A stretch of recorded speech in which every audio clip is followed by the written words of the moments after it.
My name is Deb Hinton. I'm from Jamestown, Indiana, which is north of Indianapolis. I am an administrative assistant in a local hospital. My family growing up, I had my mother and my father and my brother. I had two stepsisters and a stepbrother. My father worked full-time in a foundry. My mother worked full-time in administration and business, and we never hurt for anything. Very well taken care of. Middle class. I attended well-known high school. I also went to a local college, communication, majored in communications, and had an opportunity to get into sales at a young age, which advanced into a marketing type job. And then I noticed that I had a love for helping people and loving people, and got more into the medical profession. And that's what I do now. When I was at a young age, I always wanted to get married. I always wanted to have my own children. I always wanted to work and take care of my family, make sure that they had everything that I had when I was younger. Looking back, I see a lot of situations that came up, not only in my childhood, but as a young adult, to where there was more addiction than normal with family, different parts of the family, actually, more than, again, back then we didn't really look into addiction like we do today. It was just considered a norm. It was just a custom, and you'd either have a drink or you'd have too much to drink. Excessive drinking was not even spoke of at that point as being wrong. It first touched my family with my father, but I never thought of it as a problem because he always worked a 40-hour shift, and there was always food on the table.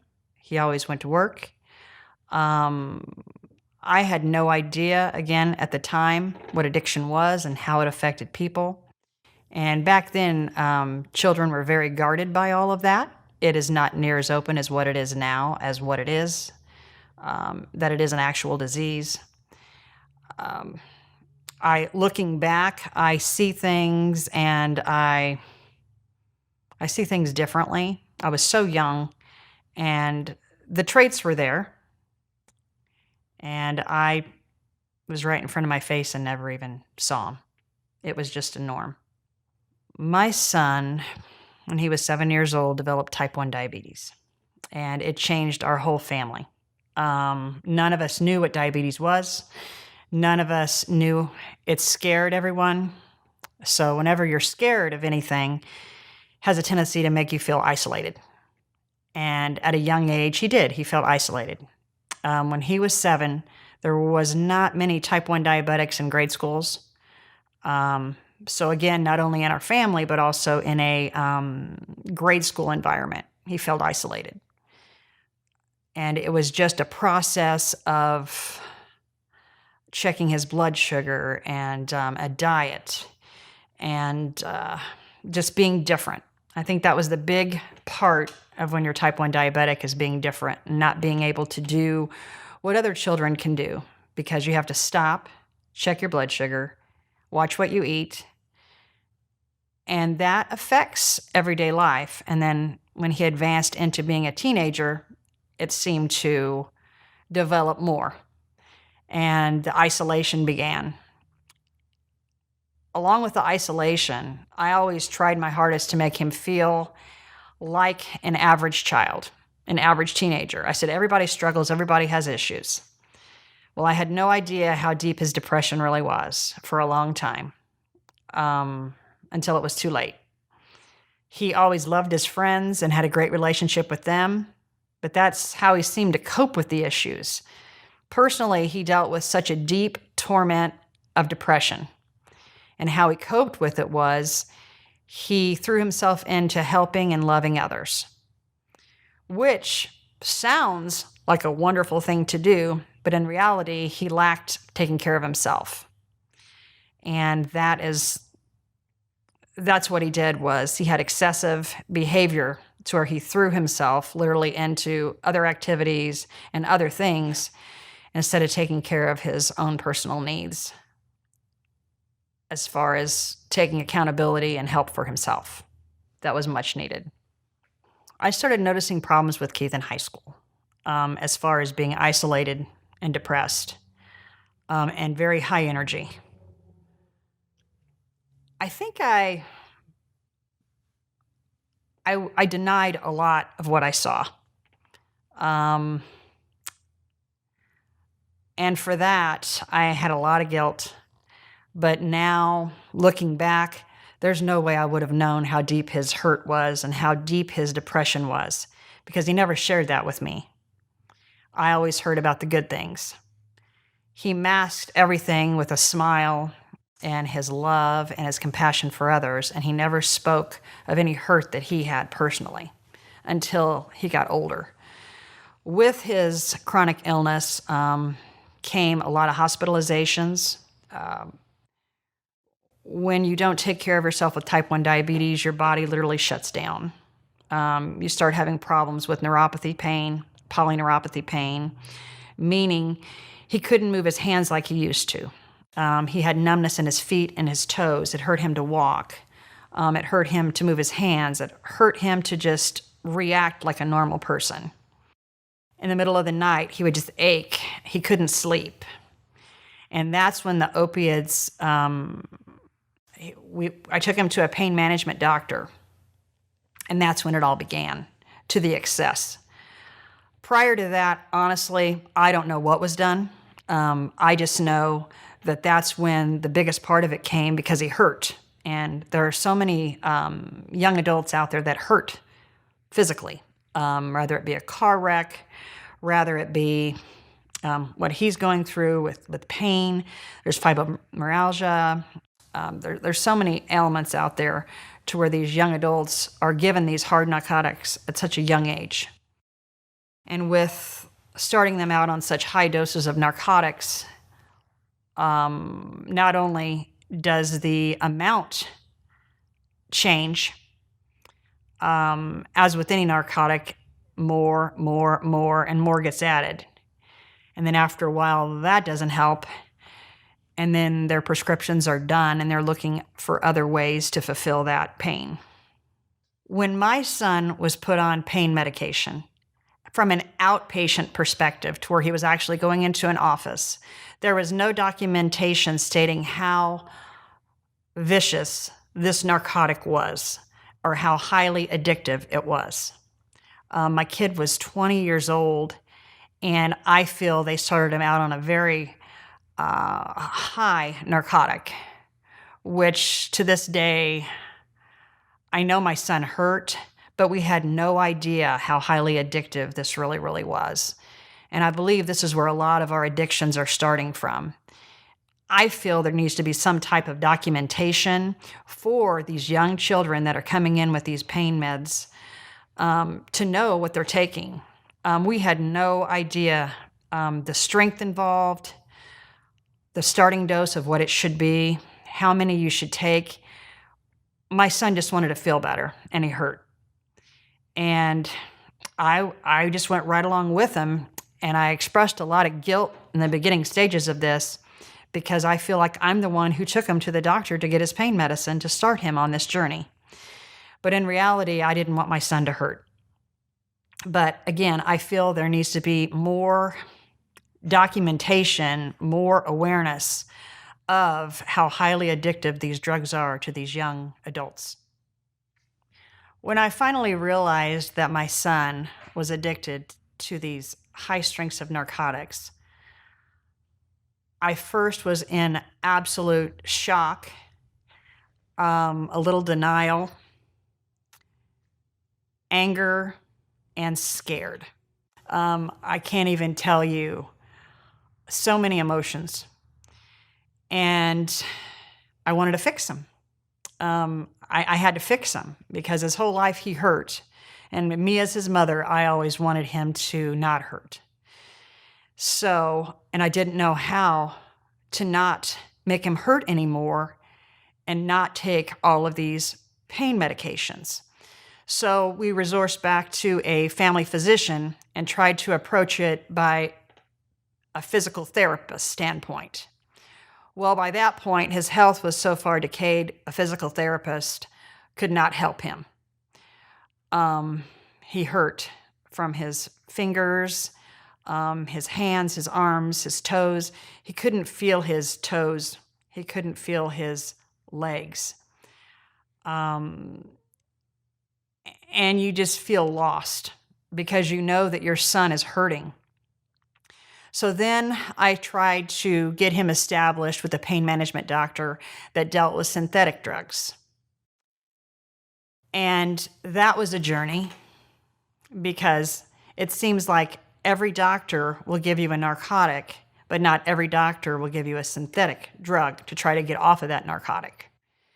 And pharmacies do not like to fill these types of medications because you're first off plagued as a drug seeker, which in reality, a drug seeker is someone who takes a narcotic, not someone who's trying to take Suboxone and get off that type of medication. So that was a struggle. And we battled with that for a while. And then he seemed to get better with that. And then finally, that became too much of a hassle as far as cost, issues with pharmacies, issues getting in with pain management doctors. It seems like it's harder to get clean than it is to use. And that's what we faced.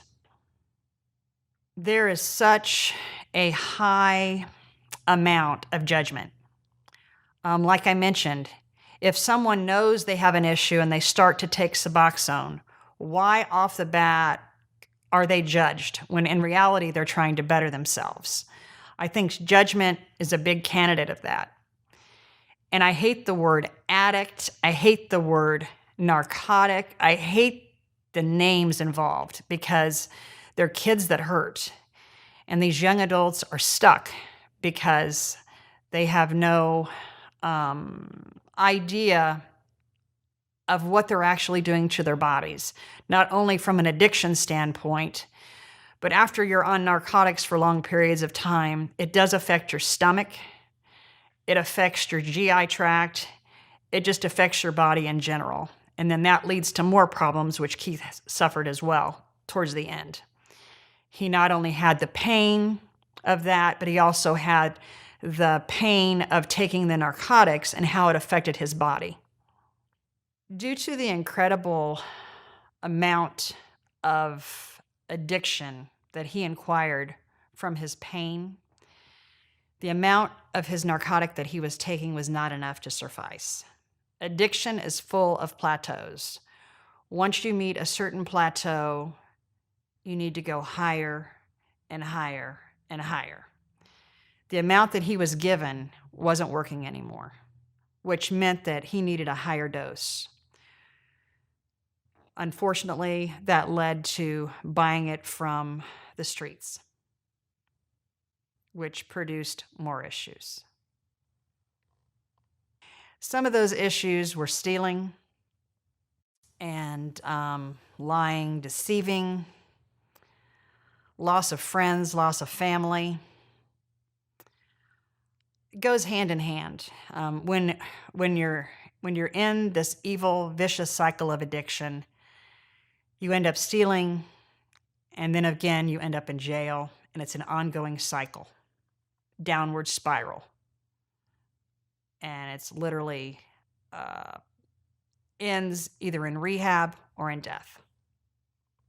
I first tried to get him on Suboxone, and that just didn't work. That was just a red stop sign. So then of course, he went back to using.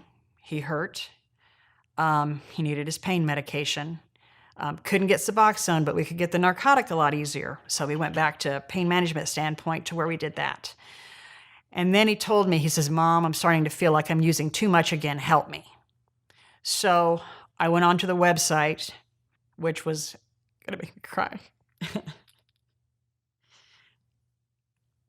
which was incredible. I met the most amazing, loving, caring people that got it. When you have a kid that suffers this and all you want to do is help them, the last thing you want to hear is judgment. And my kid doesn't do that. And your kid's done this for so long and you're just now noticing this. So my child's not only getting judgment, but our family's getting judgment, and me as a mother is getting judgment. But as a love for a mother, you still want to fix your child. So to get on the phone with someone and have them be so loving and affectionate and say, "Hey, what can we do to help your child?" was incredible. At that point, he was pretty much at his lowest point. He was in jail from stealing because of his addiction. He had lied himself down a river, lie upon lie upon lie.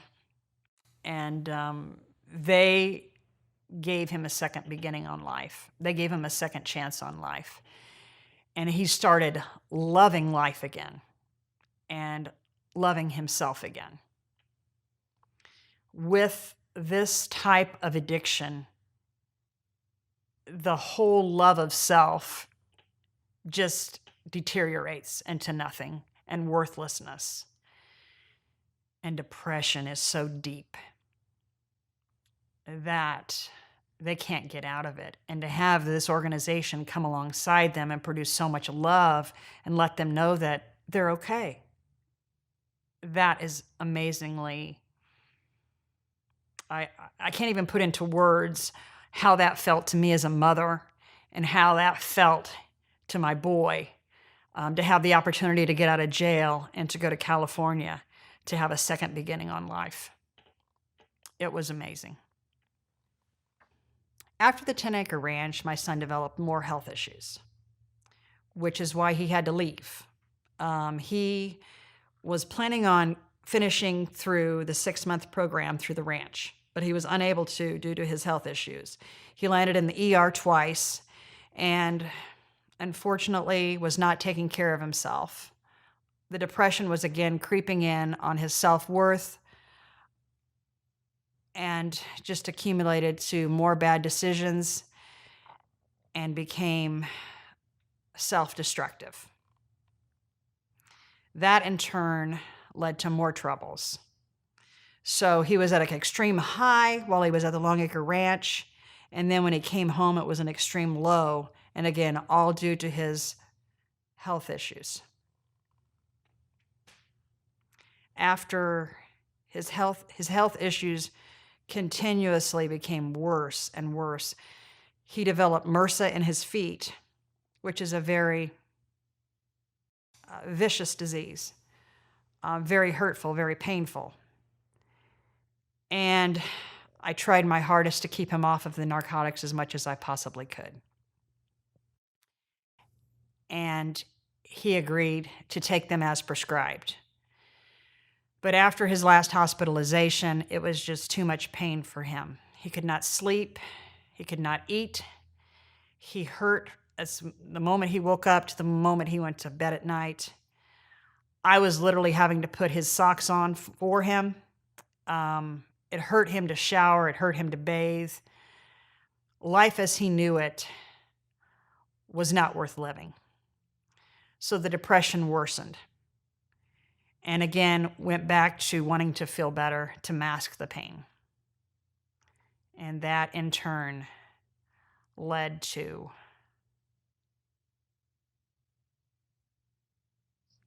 his death. And I honestly feel it was not self-induced.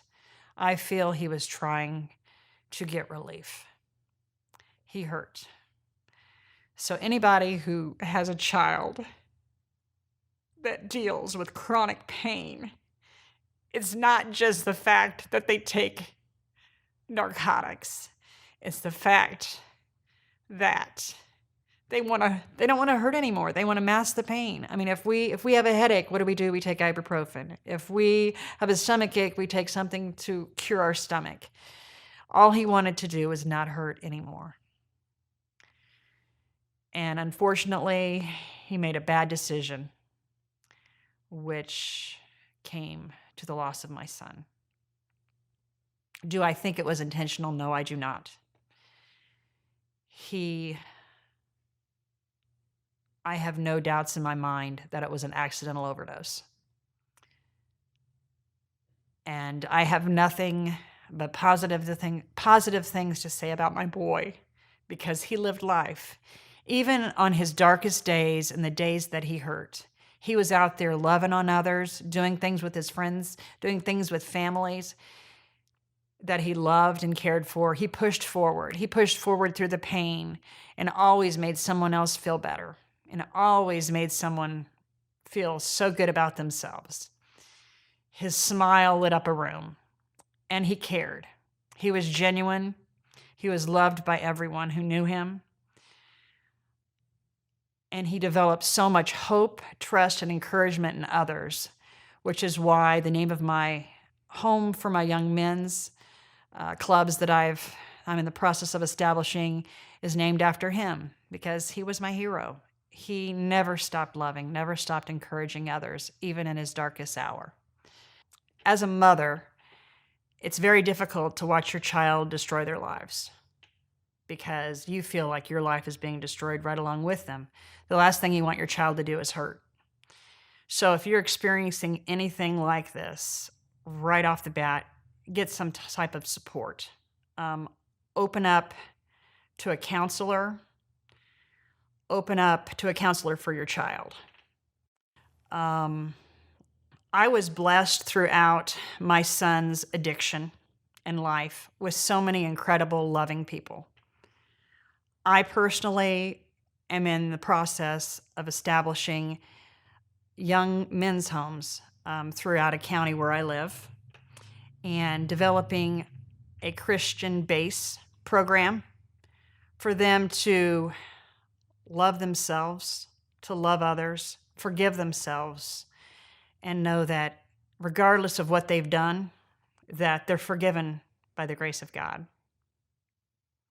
And that's an incredible relief for these young adults who feel that their lives are miserable and they have no purpose nor value. And my goal is to possibly touch as many young men that I possibly can with God's love and hope and courage. And that's only the touch of the iceberg. I want these men to develop relationships between themselves, to encourage each other, to make better decisions, to know that instead of breaking each other down, to build each other up.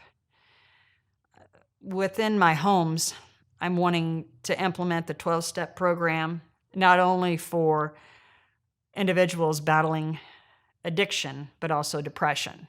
Depression is running rampant in our high schools, junior highs, young adults. And sometimes it just takes someone to genuinely love them. And just rather it be a young adult, another young adult, or someone else in the home, to believe in them. That goes a long way when you feel absolutely miserable and lonely and unworthy. And that is the itinerary that I'm wanting to implement, is to develop self-worth, to have them forgive themselves, to have them pay it forward and want to love and encourage hope to others fighting the same beast of addiction and depression. The name of my organization is called Key's Quest of Hope, and it's an ongoing legacy of his hope and love that he had for his friends and family. No matter how bad he hurt and all the demons that he dealt with on a daily basis, he always had time and a kind word for anyone who needed it.